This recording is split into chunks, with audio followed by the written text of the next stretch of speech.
अपना खाया खुदा का ऐ नसीब कुछ भी जरा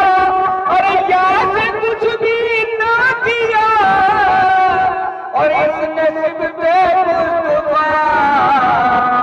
और सिमर सीने पर चढ़ाता सिमर सीने पर चढ़ाता सीने में कुरान था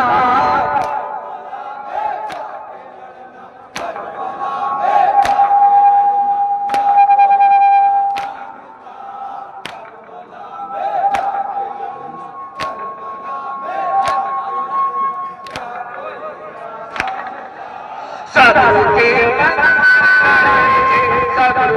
मंजिल करे इम्तिहानी बात था